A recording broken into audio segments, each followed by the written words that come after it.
एक बहुत ही शांत और अंधेरे जंगल में एक छोटा हिरण चमन रहता था। चमन बहुत ही प्यारा और कोमल था, लेकिन वह हमेशा डरा हुआ रहता था। उसे जंगल में हर जगह खतरा दिखाई देता था। रात में तो उसका डर और भी बढ़ जाता था। जब चांद निकलता तो वह अपनी परछाई को देखकर डर जाता था। उसे लगता था कि एक बड़ा भयंकर जानवर उसका पीछा कर रहा है। वह अपनी परछाई से इतना डरता था कि वह दिन के उजाले में भी डरने लगा था, क्योंकि उसकी परछाई हर जगह उसके साथ चलती थी। चमन का एक दोस्त था, एक बुद्धिमान बूढ़ा उल्लू बुद्धि प्रकाश।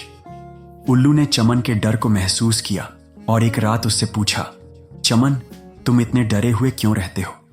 तुम्हें किस बात का डर है? चमन ने कांपते हुए कहा, बुद्धि प्रकाश दादा, मेरे पीछे एक बड़ा भयंकर जानवर लगा हुआ है। वह हर जगह मेरे साथ जाता है। जब मैं भागता हूं तो वह भी भागता है।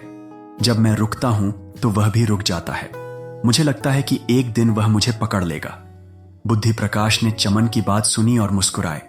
अच्छा, मुझे वह जानवर दिखाओ, उन्होंने कहा। चमन ने डरते हुए चांदनी की ओर इशारा किया, जहां उसकी परछाई एक बड़े काले राक्षस की तरह दिखाई दे रही थी। बुद्धि प्रकाश ने ध्यान से देखा, फिर चमन से कहा, चमन, क्या तुमने कभी सोचा है कि वह जानवर कौन है? वह कोई और नहीं बल्कि तुम खुद हो। चमन ने अविश्वास से उनकी ओर देखा। मैं? यह कैसे हो सकता है?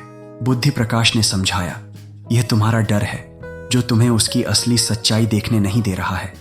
वह कोई जानवर नहीं बल्कि तुम्हारी परछाई है। जब तुम सीधे खड़े होते हो तो वह भी सीधे खड़ी होती है। जब तुम अपनी पूंछ हिलाते हो तो वह भी हिलती है। वह कोई अलग नहीं है, वह तुम्हारी अपनी छवि है, और वह इतनी बड़ी इसलिए दिखती है क्योंकि तुम अंधेरे में हो। चमन ने कहा, तो मैं इस डर से कैसे छुटकारा पाऊं? बुद्धि प्रकाश ने एक बहुत ही सरल बात कही, भागना बंद करो। जब तुम भागते हो तो तुम्हारा डर भी तुम्हें और ज्यादा दौड़ जाता है। तुम बस खड़े हो जाओ और अपनी परछाई को देखो, उसे पहचानो, उसे स्वीकार करो। देखो कि वह तुम्हारे हर कदम का अनुकरण करती है, क्योंकि वह तुम्हारी है। और जब तुम सूरज की तरफ भागोगे तो तुम्हारी परछाई तुम्हारे पीछे नहीं बल्कि तुम्हारे पीछे छिप जाएगी। अंधेरे में तुम्हारा डर बड़ा होता है, लेकिन रोशनी में वह छोटा हो जाता है। चमन ने हिम्मत जुटाई। उसने भागना बंद कर दिया और खड़ा हो गया। उसने अपनी परछाई को ध्यान से देखा। धीरे धीरे उसने समझा कि वह परछाई उसके ही शरीर का हिस्सा है, कोई अलग राक्षस नहीं है। उसने उस डर को पहचाना। फिर उसने अपनी दिशा बदली और चांद की रोशनी से दूर सुबह की रोशनी की ओर चलना शुरू किया। जैसे ही वह सूरज की पहली किरणों की ओर बढ़ा, उसकी परछाई उसके पीछे छिप गई और वह अब उसे परेशान नहीं कर रही थी।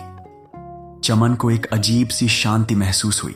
उसने समझ लिया कि उसके डर का असली स्रोत बाहर नहीं बल्कि उसके भीतर था। उसने जाना कि डर से भागना उसे और बड़ा बना देता है, लेकिन उसका सामना करना और सच को पहचानना उसे खत्म कर देता है।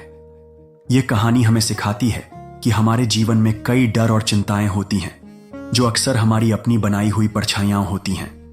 हम उन डरों से भागते हैं, सोचते हैं कि वे बाहरी खतरे हैं, लेकिन वे हमारे भीतर की असुरक्षा और नकारात्मक धारणाओं का प्रतिबिंब होते हैं। डर से भागने के बजाय हमें उसे पहचानना चाहिए, उसका सामना करना चाहिए और उसे स्वीकार करना चाहिए। जब हम अपनी सोच को अंधेरे से निकालकर आशा और सकारात्मकता की रोशनी की ओर ले जाते हैं, तो हमारा डर छोटा हो जाता है और हम उससे ऊपर उठ जाते हैं।